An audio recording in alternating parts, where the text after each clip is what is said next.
In yesterday's class, we discussed what is the difference between class component, functional component. So how the components were created. So these things we discussed in the yesterday's class. Now let's see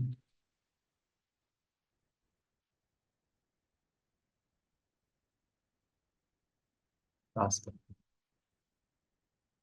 working with state in a class component.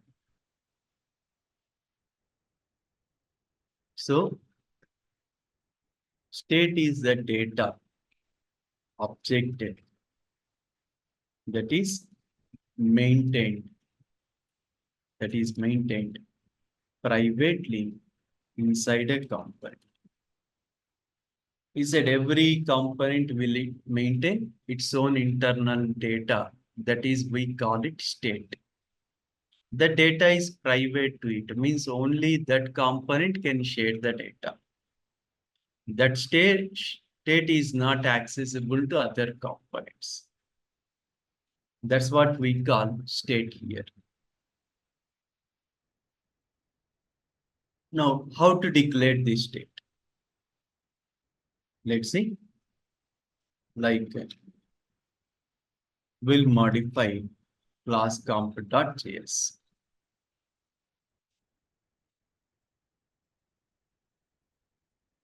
State object. Actually, state object is similar to props object. The one of the main differences, props is immutable while state is mutable. We can modify the value there. Let's see how to. We'll write like class comp.js.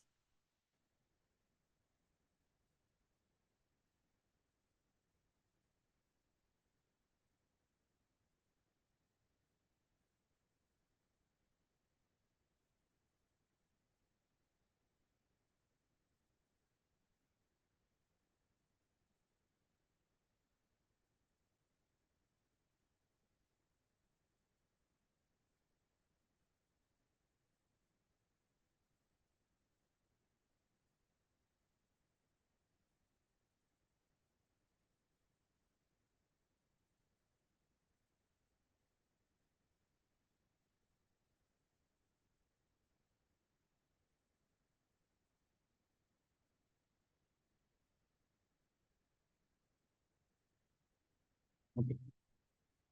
What we'll do here. Every class component, it maintains its own private data called state. How to declare the state variable? So for that, we'll take the help of the constructor. We'll take the help of the constructor. Constructor, as we said, every constructor will take a default object. The in every constructor, we have to write a default statement called super. Subclass constructors must have a super class statement here like this. How to declare the state variables? How to declare the state variables? For that, we'll write like this. This is a dot state. State is the object that is maintained inside a class component. And that state object will declare like this. This dot state equal to, I'll take property values. Just a JavaScript objects here. Name, subject, Java, something else, right? So we have declared a state variable which contains two values, subject name, the name and the subject. And inside what I will write, h3 align equal to center. Now I want to access this state data. I want to access the state data. Like how I can access this dot state dot name is the faculty for this dot state dot subject. Yesterday we have written like this dot props dot. But here we are writing like this dot state dot name is a faculty for this dot state dot subject. Just save and run the page.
We have updated the app.js here.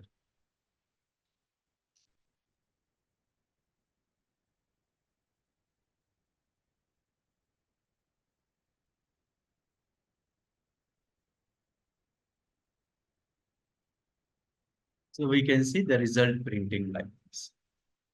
Now the state data, it is binded to the application, the result printed like this. So state is the data or it is the object that is maintained inside a component. And if required, this state can be updated dynamically. Okay. Now let's see. Dynamically updating the state. So what I will do? I'll go for class comp.js. So what I will do inside class comp.js means I'll use some line break tag. I'll take some button element. Inside I will write change state. Now for this button, we'll create some event here on click. You can see events in JavaScript. Events in JavaScript, they are written in camel case like this. Events in JavaScript, they can be in React.js, not JavaScript. In React.js, events are written in camel case like this. So just I can say like on click equals to. Just I will call a method this dot change state.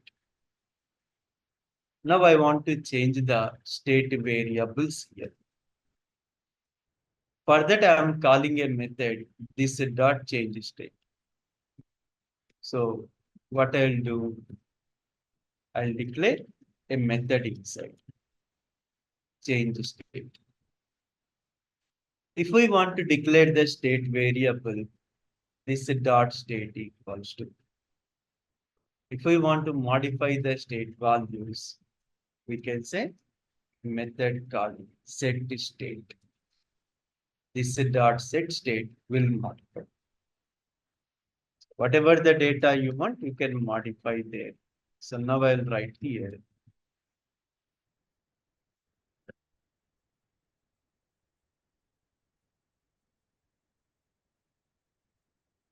So actually, these what the data we have initialized. And these what the data we are trying to update. So that now we have the button change state. You can see the data has been changed. That's the difference between props and state. That is the main difference between the props and state. We can implement like this. State is the data that can be updated dynamically as per the requirements. Based on our requirements, we can change the state data dynamically here.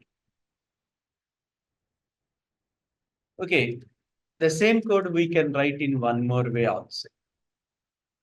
We can write in one more way also. What we are doing here, we are defining a method called change state, and we are calling the method on some event here. Declaring a method and calling, that is one procedure. The second one part. Now let's see the second one.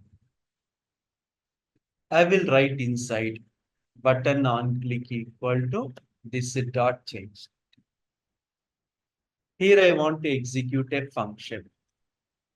So I will write like this dot set state. Just give the body there, whatever the state you want to update. So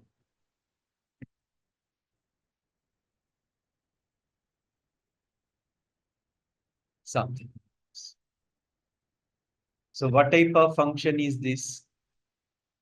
On click equal to, because the function logic is simple, directly we are writing the logic here.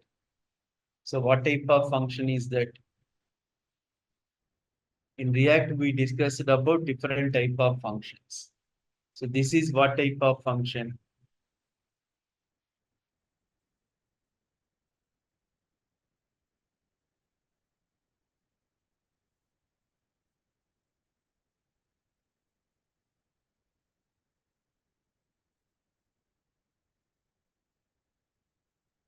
So this is nothing but it's a lambda function.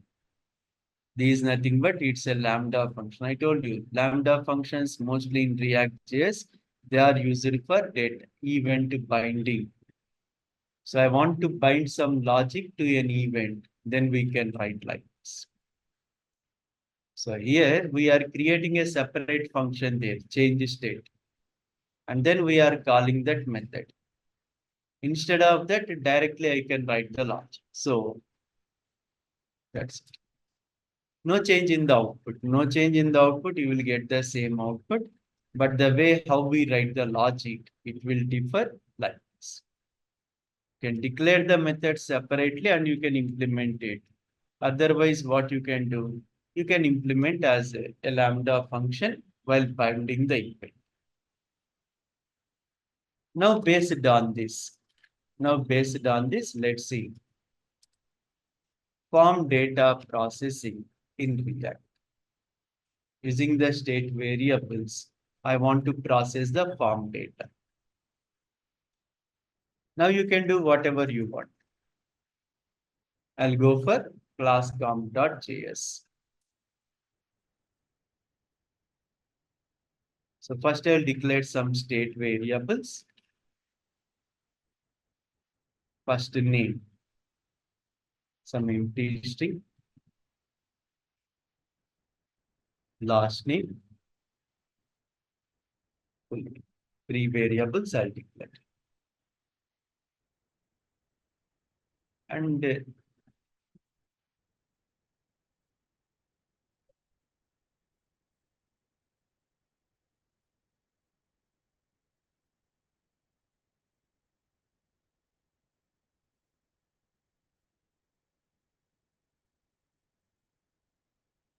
something like that, right? So now what I will do? For better presentation, I'll go for a table. I'll go for a table here. TR, TD, enter first name. I'll take another TD here. Input type equal to text.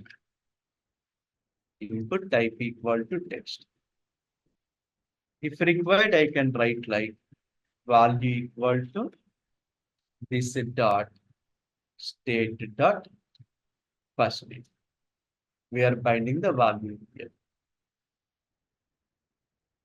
Next, let's take one more tr tag. Let's take one more tr tag where I will write inside like enter last name. So here we'll bind the value this dot state dot last name. Next what? Welcome. So here I want to concatenate both values and I want to print the full name. Let's take some buttons here. TH,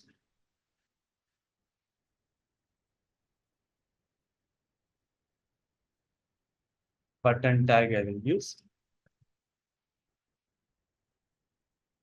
Show full name. And then I can take one more button element. Button cancel. Just let's try to design the things. So first name, last name, and then welcome. Some buttons we have created. So first what we'll do? Button on click equal to this dot. I'll call a method to get full name. This dot, I'll call a method get full name. So an arrow function we are using. I'll declare some variables here.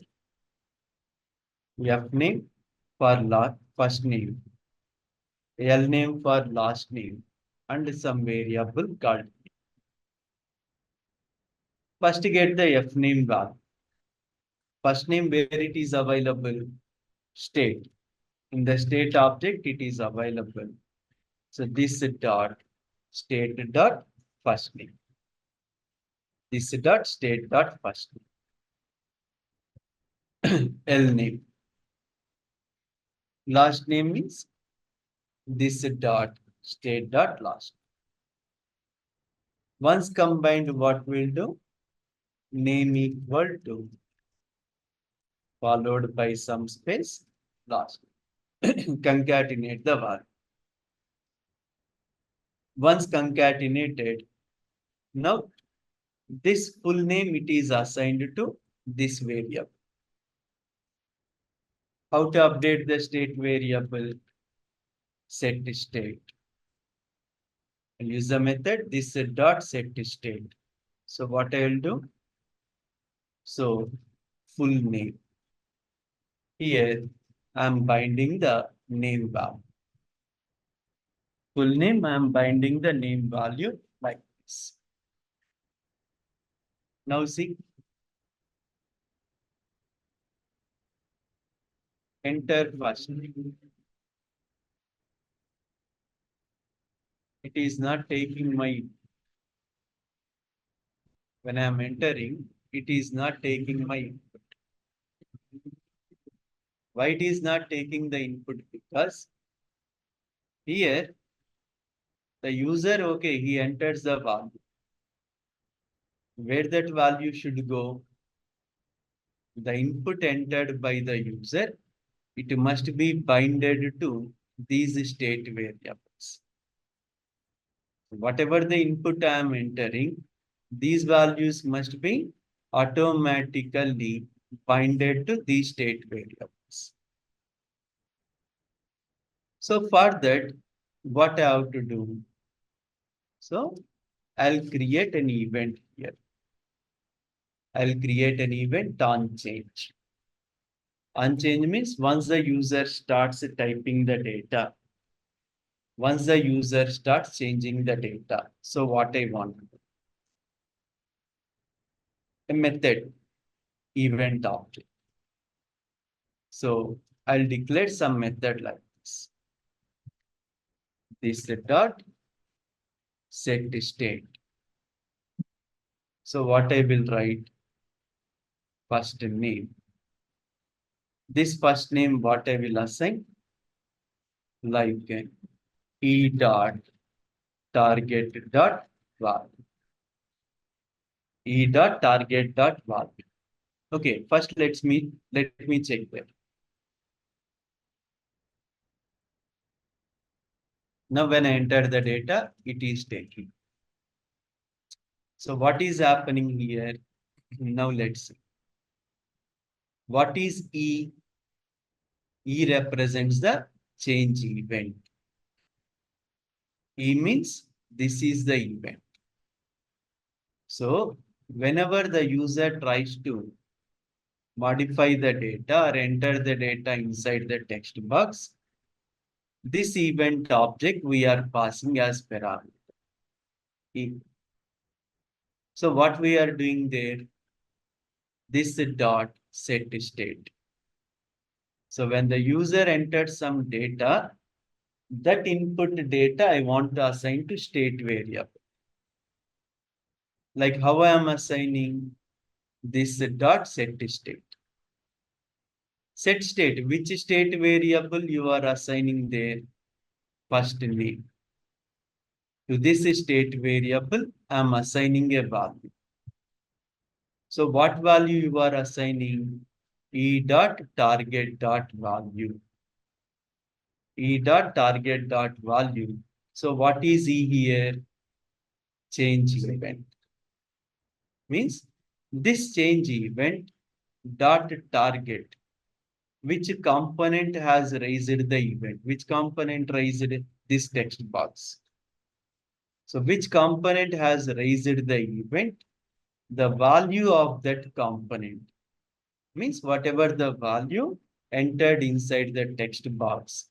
What we are doing? We are binding to the variable called first name.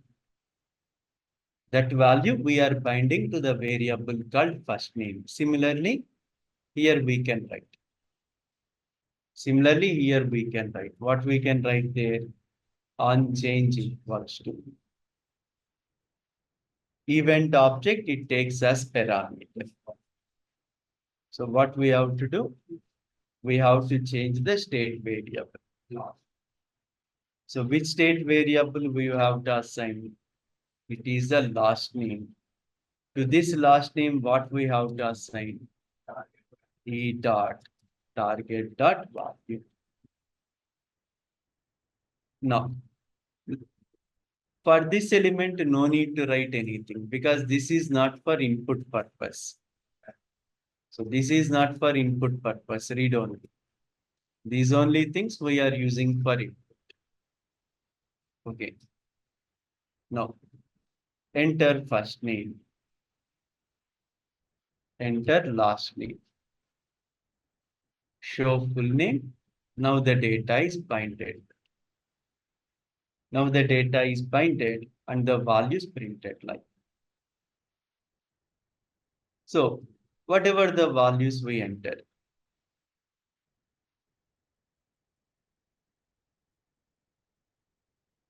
That's it. Now I'll click the cancel button. When I click the cancel button, nothing is happening. Why? Because for that button also, we have to write the code there. So when this button is clicked, we are calling the method get full name. Cancel button. So when this button is clicked, what we have to do? We have to cancel the data. So what is the code there? On click equal to, I will call a method this dot clear. Some name you can give, no problem, clear like this. Now I'll define a method called clear.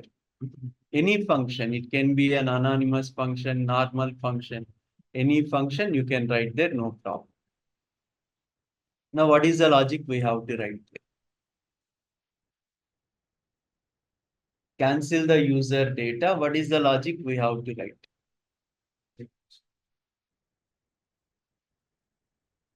Clear the inputs, the text boxes must be cleared. They must be empty. I have to cancel those.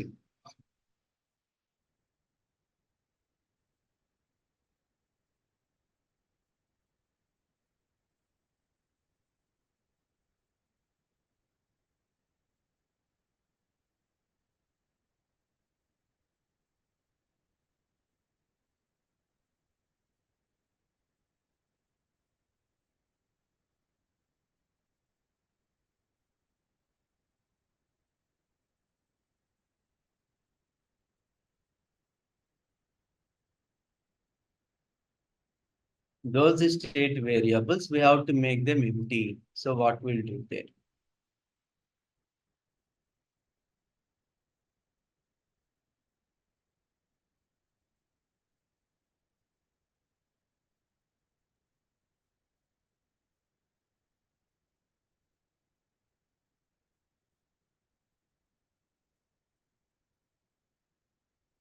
This dot set state.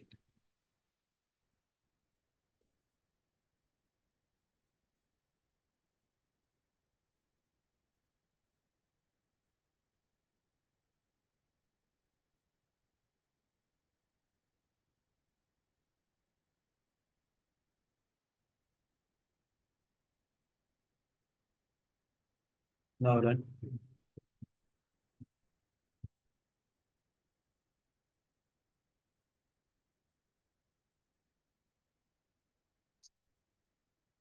The input entered by the user, it can be cleared just like this. So state is the data which is private to a component and which is maintained internally inside a component. So this state data, we can update it dynamically. Just say save and run like this.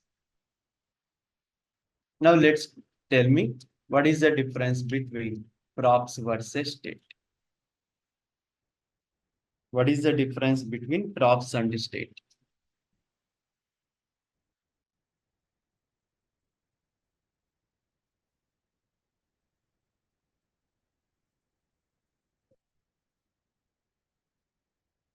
Yesterday we have implemented props. Today we are maintaining state. So what is the difference here? Props and state.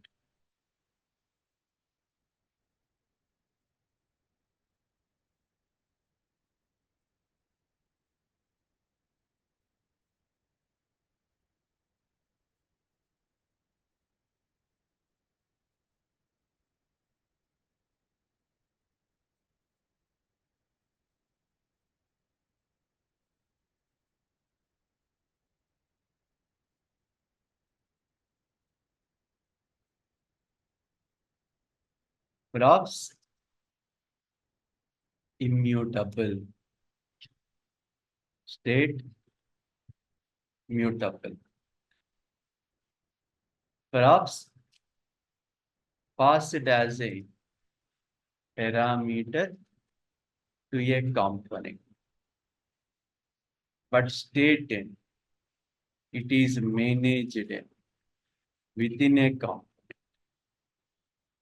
State is managed within a component. Third one, props accessed in functional component as props dot property. Whatever the property we tell, it returns a var. Then how props is accessed in a class component? How we accessed it, props in a class component? Yesterday we did.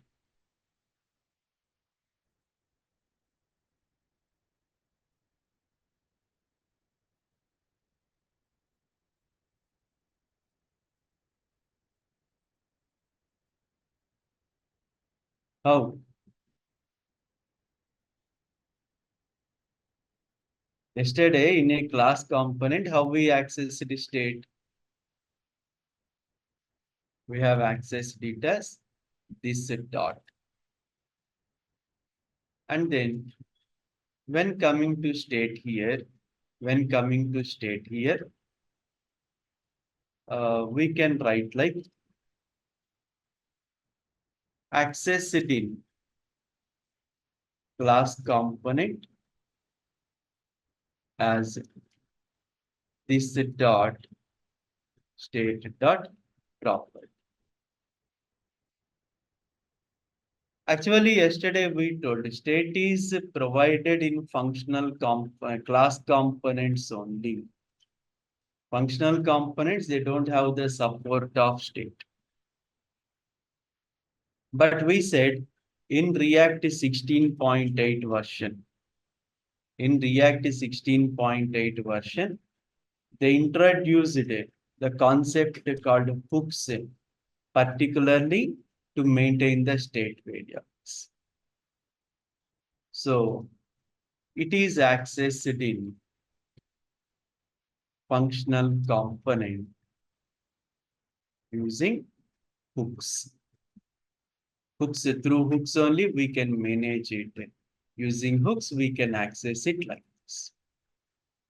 Props and state, what is the difference, how they are implemented? Just we can write like this. One thing is, yesterday we said, when we have to use a class component, when we have to use a functional component. But here, when we have to use when props is used and when state is used, what is the difference between them? State is declared and accessed within the component. But props, how you are getting? Props we are getting as parameters to a component. Yesterday's class you take funcomp.js. Every functional component, it will take props as parameter. So that's why that parameter value you can use. Like this. So once we know how to process the form data, then you can work with a number of examples. Like design and implement a form to generate sales bill. So whatever the programs we did in JavaScript, now you convert all them into React. All JavaScript programs, now you can start writing in React. Similarly, design and implement a form that reads marks of 5 subjects. Calculate and print their total, average, and result. Result means what? Pass or fail. You can even apply the validations also. What are the validations? Marks of any subject, they must be in between 0 to 100. That's it. Similarly, one more example we have implemented there. A form to generate. So all examples you can write there. Previously, whatever the examples we discussed, each and every example you can. Generating LHT bill. Here also we have some validation. What is that validation?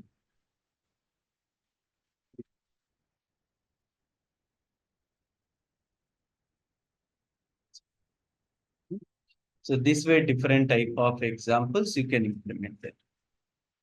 So if a component wants to maintain some data, if a component wants to have some data, so what we can do here?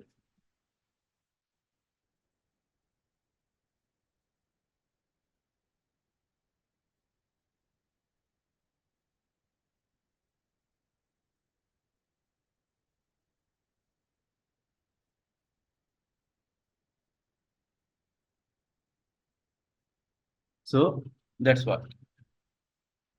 So if we want to maintain any data inside a component, so we can use either props or we can use either state. But what is the difference? As we said, these are we can show the difference there. Okay. So just try to practice these examples and how to work with the forms. So one example from them I will show you, including how to make validations and everything. How to do that, we'll see in the tomorrow session. So just to practice the exercises, we'll see more examples and then actually in React, we are using some HTML code. While writing React, any data to be rendered onto the page. Any data to be rendered onto the page. That data, what we are doing, we are writing it in the HTML format here. HTML format here. But strictly speaking, this is not HTML. We call it JSX tags. They are not HTML tags. They are JSX tags. So what are these JSX tags and how, what is the use of these tags? So why React has introduced the concept of JSX? So these things we'll see in the coming sessions. Okay, na? Practice them. We'll continue the discussion tomorrow's class. Right?